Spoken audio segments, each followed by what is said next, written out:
Bismillahirrahmanirrahim. Assalamualaikum warahmatullahi wabarakatuh.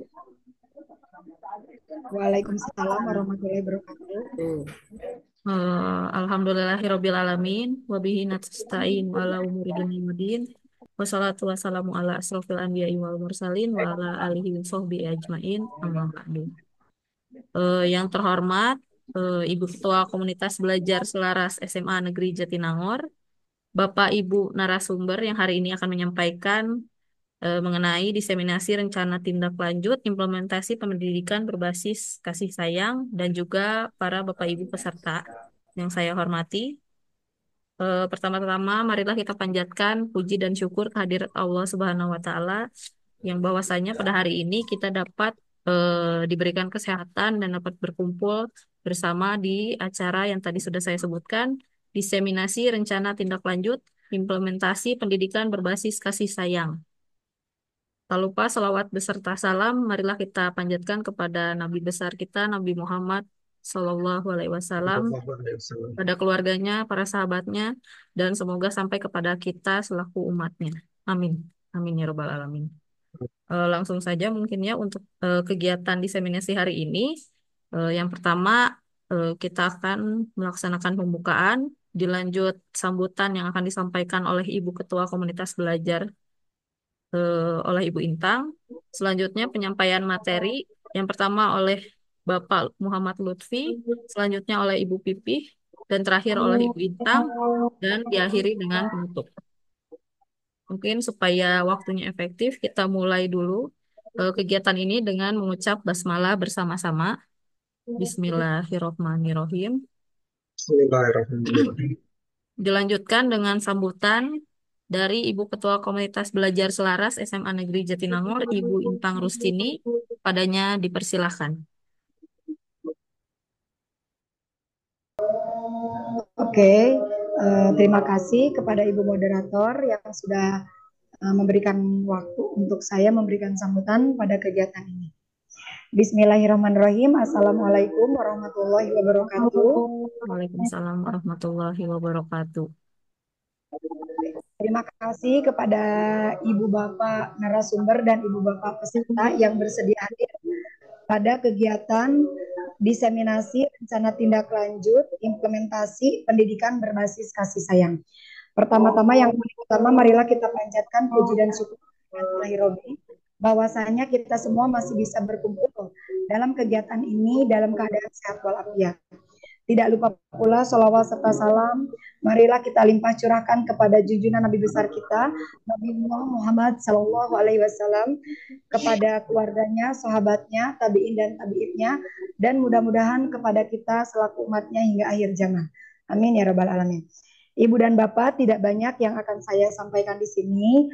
Saya hanya akan memberikan semangat kepada Ibu Bapak guru, khususnya Provinsi Jawa Barat yang sedang melaksanakan guru penggerak Jawa Barat ya. Tetap semangat, ambil hikmahnya dari kegiatan ini di sela-sela kesibukan kita sehari-hari sebagai pendidik, di sela-sela kepentingan pribadi kita. Mudah-mudahan ada manfaat, insya Allah ada manfaat ya Ibu Bapak. Kalau kita selalu berkeluh kesah, pasti ujung-ujungnya ya mengeluh. Tapi kalau kita ambil manfaatnya, insya Allah ada manfaatnya. Baik, itu saja yang dapat saya sampaikan. Terima kasih Ibu Moderator. Assalamualaikum warahmatullahi wabarakatuh. Waalaikumsalam Waalaikumsalam warahmatullahi warahmatullahi wabarakatuh. wabarakatuh. Terima kasih kepada Ibu Intang yang telah menyampaikan sambutannya. Mungkin tidak panjang lebar, langsung saja kita masuk ke penyampaian materi. Yang pertama akan disampaikan oleh Bapak Muhammad Lutfi. Kepadanya dipersilahkan. Assalamualaikum warahmatullahi wabarakatuh. Waalaikumsalam warahmatullahi Assalamualaikum wabarakatuh. warahmatullahi wabarakatuh.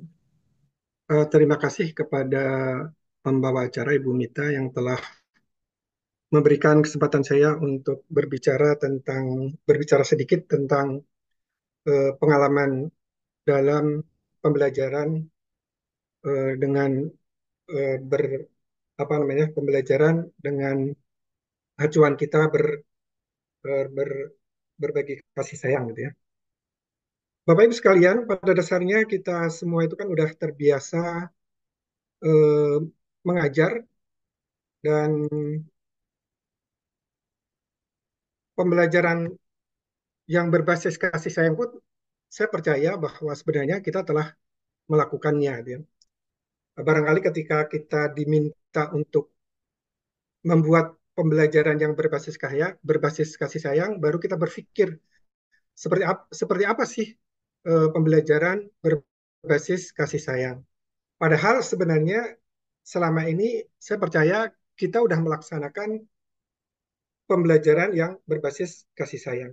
Jadi ketika saya berpikir apa sih pembelajaran pembelajaran berbasis kasih sayang itu, maka saya berpikir ya sebenarnya kita semua pernah melaksanakannya atau barangkali setiap kita melakukan pembelajaran itu ada basis dari kasih sayang.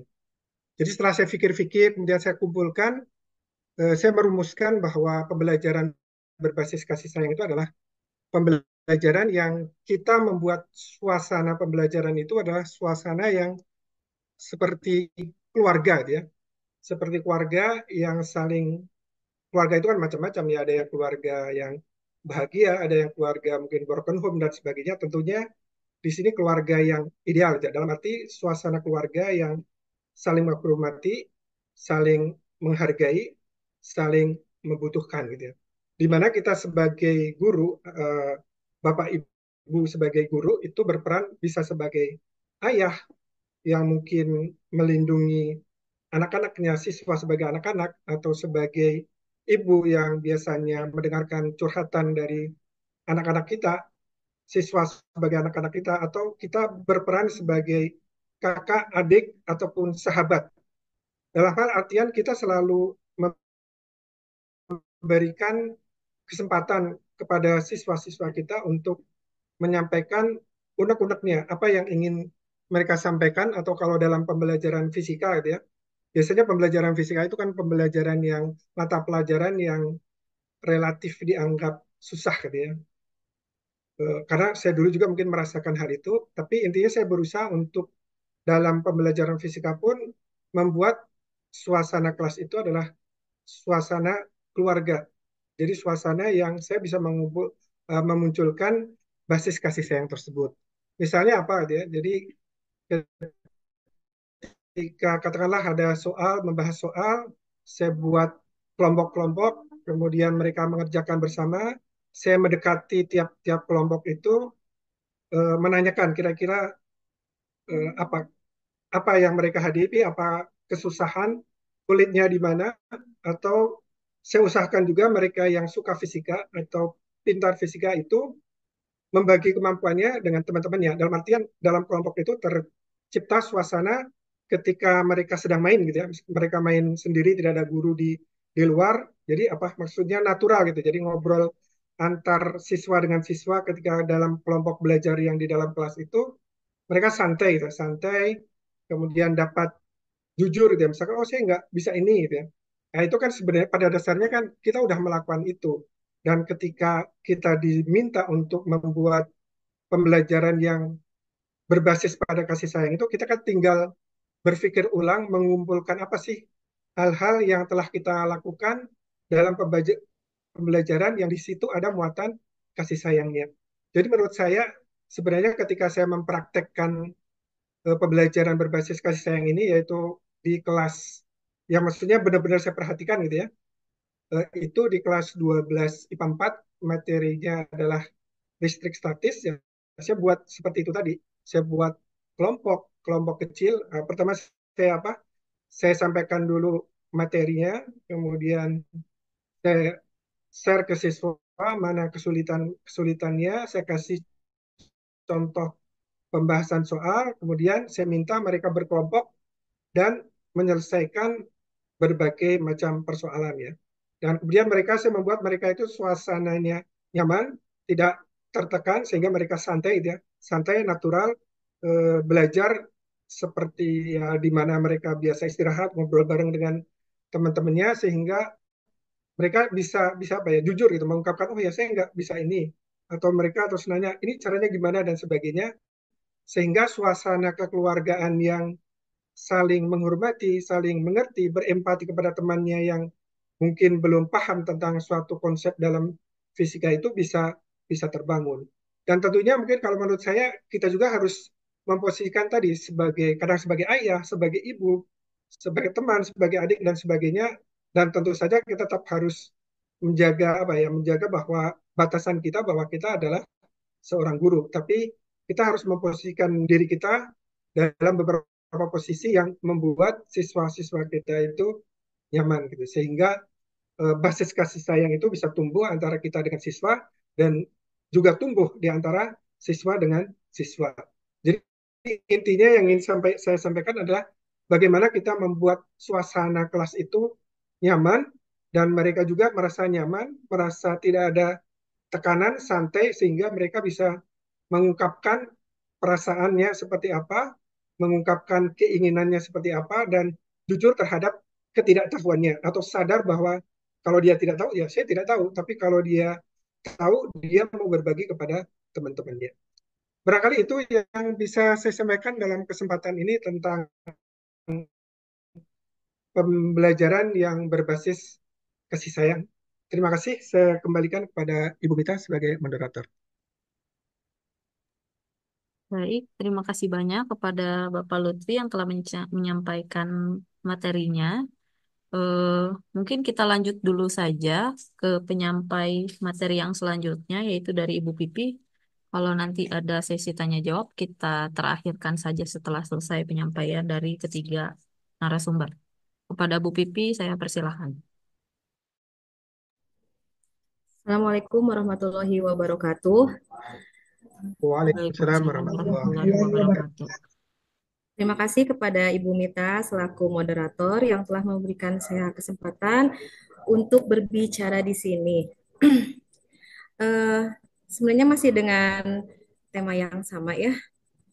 Jadi tadi sudah dijelaskan pertama oleh Pak Lutfi. Saya sekarang akan meneruskan saja. Baik, untuk pembelajaran berbasis kasih sayang yang telah saya laksanakan di kelas, itu sama, kita sama tujuannya adalah untuk menciptakan lingkungan belajar yang nyaman, aman, dan penuh kehangatan. Jadi siswa itu merasa dihargai, dicintai, dan termotivasi untuk belajar. Adapun dilihat dari prinsip-prinsip apa ini pembelajaran berbasis kasih sayang itu yang telah diterapkan.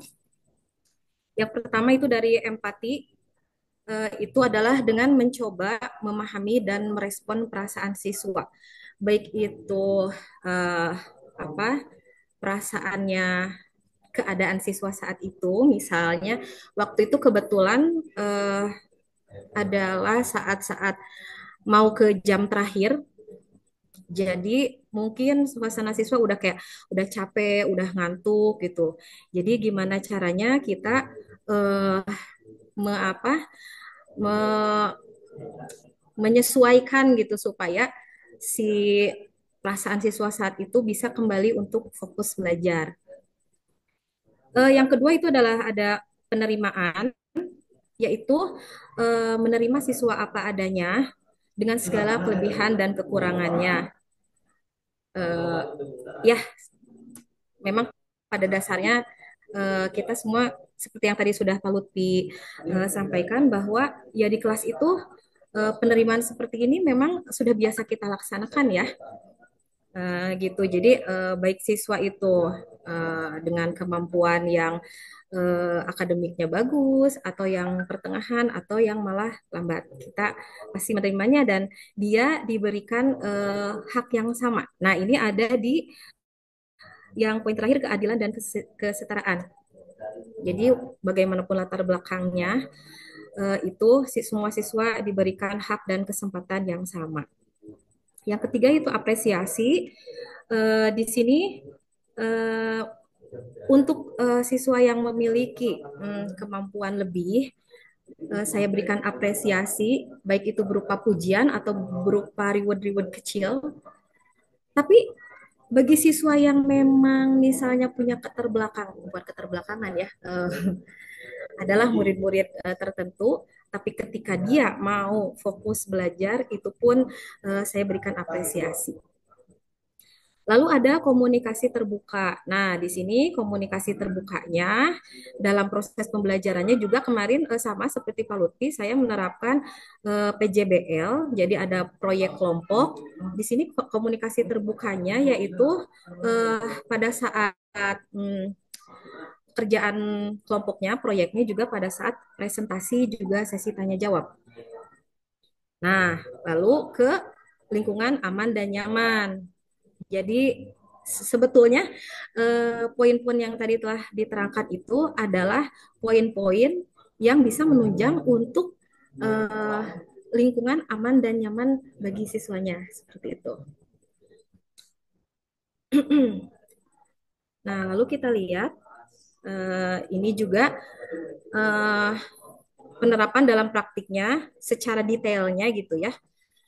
Yang pertama itu ada membangun hubungan yang positif.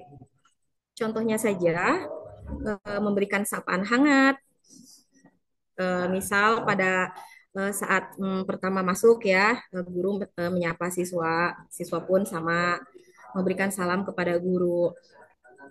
Terus untuk yang tadi, untuk yang kita memberikan apa? Sebentar. Yang saat komunikasi terbuka itu kita mendengarkan secara aktif, juga yang tadi mengapresiasi, dan ketika semua keadaan sudah tercipta secara nyaman, maka akan terbentuklah lingkungan belajar yang kondusif. Selain itu, ada juga apa supaya menciptakan lingkungan belajar yang nyaman juga dengan menggunakan metode pembelajaran yang menarik. Kalau saya kemarin itu ice breakingnya itu adalah dengan menyanyikan lagu Sunda. Materinya adalah aksara Sunda. Jadi pertama siswa itu apa hiburan dulu gitu ya. Lalu makna dari lagu tersebut dikaitkan dengan materi yang akan dilaksanakan, yang akan diajarkan. Oh, jadi begini, ternyata aksara Sunda itu merupakan bagian dari kebudayaan Sunda yang harus dilestarikan. Karena lagu yang dinyanyikan pun memang berhubungan dengan kecintaan kita terhadap Sunda. Mulai panas nih si anak nih karena uh, ada lagu-lagunya terus dihubungkan dengan materi. Pada materi pun materi dari sayanya juga dihadirkan video. Lalu untuk proyeknya itu sebelum anak melakukan proyek di spin dulu supaya apa sih mereka teh ada semacam tantangan. Ini kalau saya dapat urutan pertama, kesempatan saya untuk melaksanakan atau mengerjakan proyek bisa menjadi lebih baik karena kesempatan waktunya lebih banyak. Nah, setelah itu nanti yang saya pakai itu adalah kartu huruf. Mereka harus menyusun kartu-kartu tersebut menjadi sebuah kata. Tantangan lagi nih, wah gimana nih kalau misalnya dia ada di urutan paling awal, kesempatan untuk memilih kartunya lebih banyak. Tapi kalau ada di kesempatan terakhir, wah berarti harus lebih effort lagi seperti itu. Jadi saya dalam langkah-langkahnya memberikan beberapa tantangan supaya siswa lebih termotivasi. Sampai pada akhirnya ketika proyek tersebut siswa berikan mereka reward juga. Nah, seperti itu. Itu secara garis besarnya ya. Uh, untuk umpan balik yang konstruktif, uh, di sini lebih ke saya yang tadi berusaha menciptakan suasana yang menyenangkan, yaitu yang tadi memberikan hiburan, memberikan apresiasi, reward, terus tantangan-tantangan sih. Dari apa sih pembelajaran berbagi manfaat yang dapat diambil itu adalah yang pertama, saya termotivasi untuk belajar. Terus ketika eh, paling terlihat itu yaitu pada saat presentasi. Jadi yang mulai bukan diam ya, seperti tidak terlalu mampu mengungkapkan ketika presentasi mereka keluar gitu ya.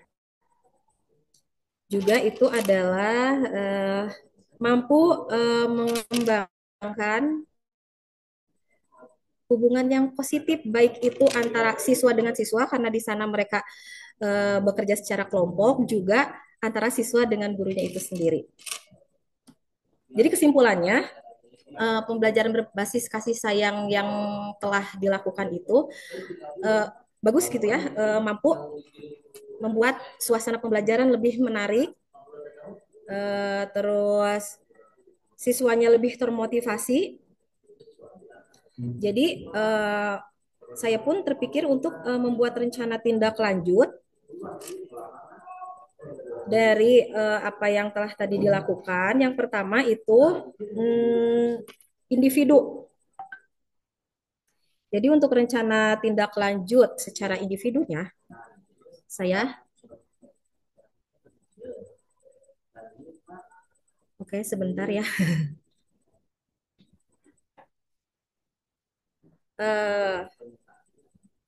Saya lebih ke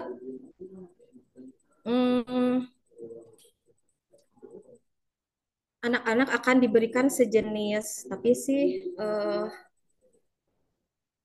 lebih ke apa ya, hubungan interaktif aja gitu.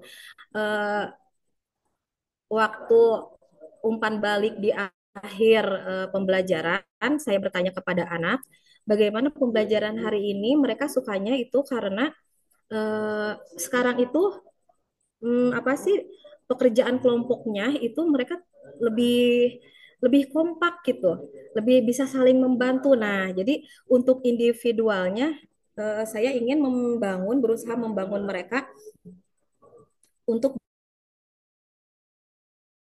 bisa berkomunikasi, bisa bersosialisasi lebih baik lagi. Oke.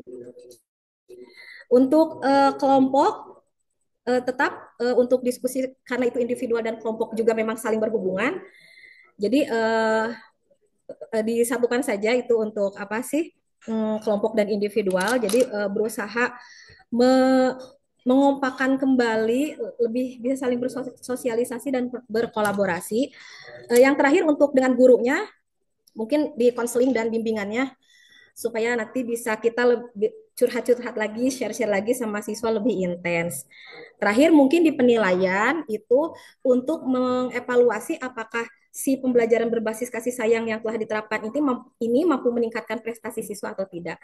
Oke, demikian yang dapat saya sampaikan. Mohon maaf apabila mungkin terlalu panjang dan banyak kekurangan. Terima kasih. Saya kembalikan kepada moderator Ibu Mita. Assalamualaikum warahmatullahi wabarakatuh. Waalaikumsalam warahmatullahi wabarakatuh. Terima kasih kepada Ibu Pipi yang telah menyampaikan materinya yang sangat luar biasa ya. Kita lanjutkan ke penyampaian materi yang terakhir yang akan disampaikan oleh Ibu Intang. Kepada Ibu kami persilahkan. Udah ada. Ya, terima kasih Ibu Moderator. Apakah share screen saya sudah muncul? Ibu Mita, sudah muncul belum? Aman, Bu. Aman, sip. Bismillahirrahmanirrahim. Assalamualaikum warahmatullahi wabarakatuh. Sudah panjang lebar oleh dua pemateri sebelumnya mengenai pembelajaran berbasis kasih sayang. Diseminasi ini sebetulnya bertujuan untuk, saya lanjutkan aja ya, untuk prinsip-prinsip dan tentang pendidikan berbasis kasih sayang sudah dikemukakan oleh dua pemateri sebelumnya. Tujuan diseminasi ini yang pertama meningkatkan kualitas pembelajaran, yang kedua mengembangkan karakteristik siswa, yang ketiga membangun hubungan positif antara guru dengan siswa, Yang keempat, mendorong keterlibatan siswa dalam pembelajaran. Konsep sudah tadi oleh Bu Pipi, langkah-langkah implementasi yang saya lakukan, yang pertama persiapan. Persiapan sebelum pembelajaran di kelas, mohon maaf. Kemudian pelaksanaannya dan juga evaluasi. Kemudian penerapan pembelajaran atau pendidikan kasih sayang pada RPP yang pertama di kegiatan pendahuluan.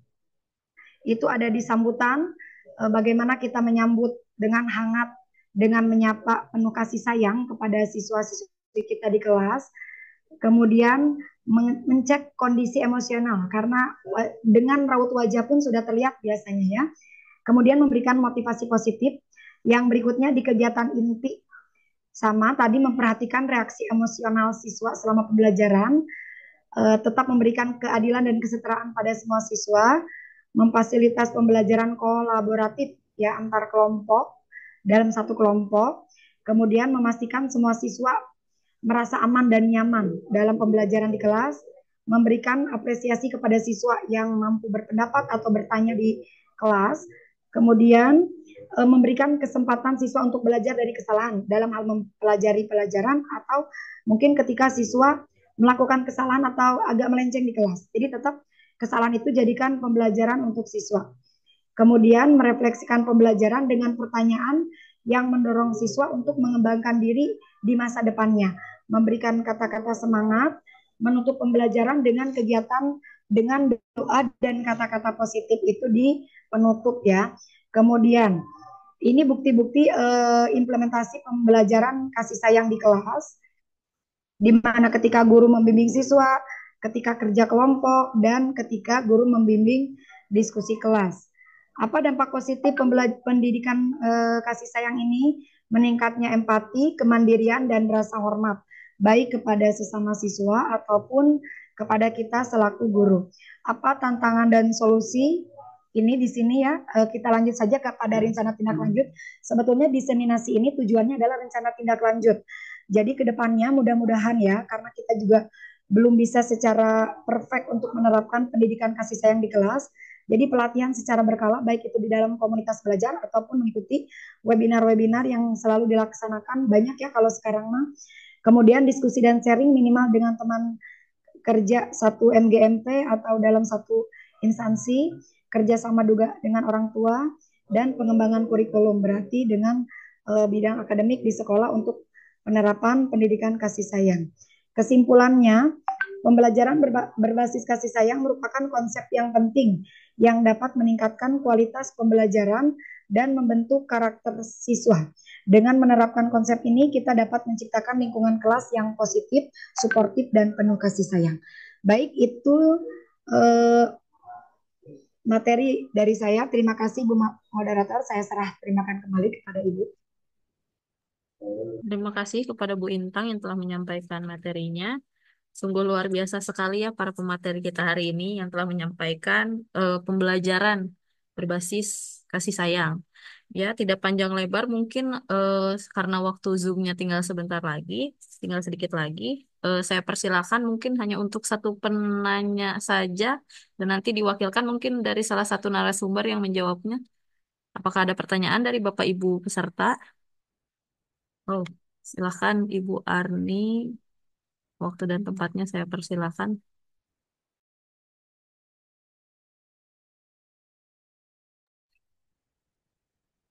Cek, terdengar suaranya.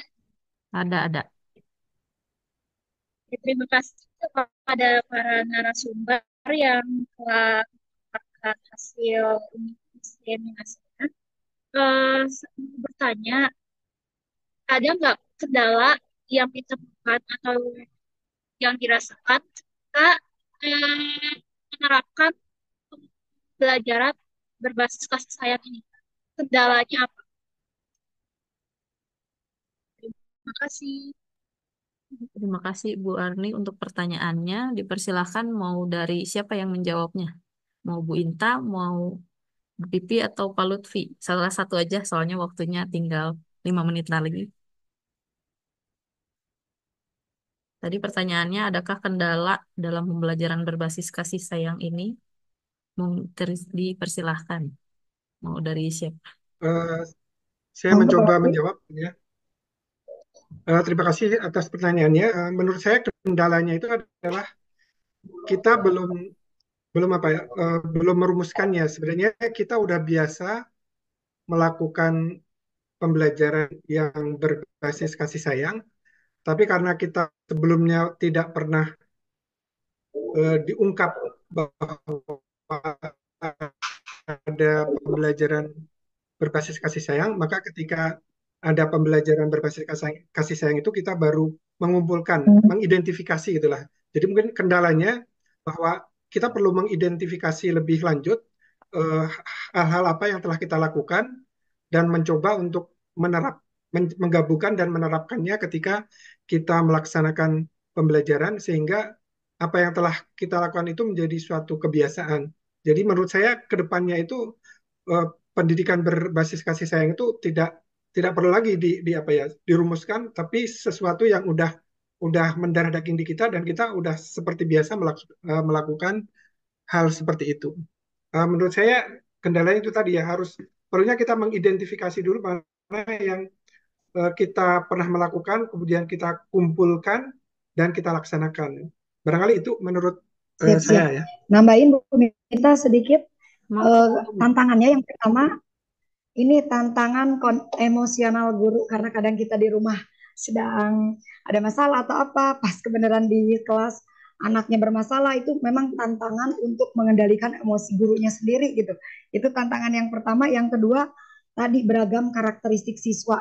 Ada yang siswa sekali penerapan kasih sayang mempan kalau bermasalah, ada juga yang harus berkali-kali. Itu sih dari kondisi emosional siswa dan gurunya itu tantangan. Terima kasih itu saja. Terima kasih banyak Ibu Bapak atas jawabannya. Bu Bipi mau menambahkan atau cukup? Cukup.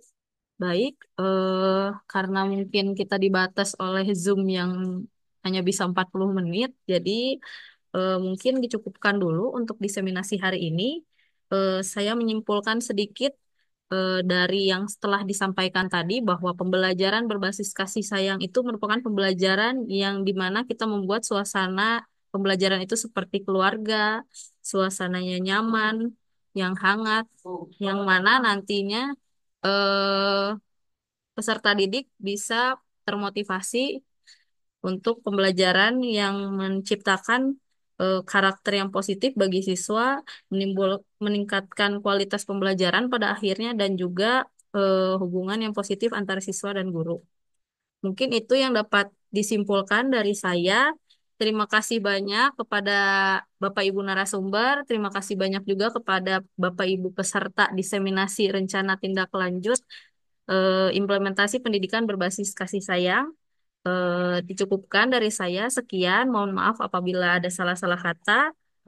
Saya tutup. Assalamualaikum warahmatullahi wabarakatuh. Waalaikumsalam Waalaikumsalam warahmatullahi warahmatullahi wabarakatuh. wabarakatuh. Atur nuhun Bapak Ibu. Sami-sami.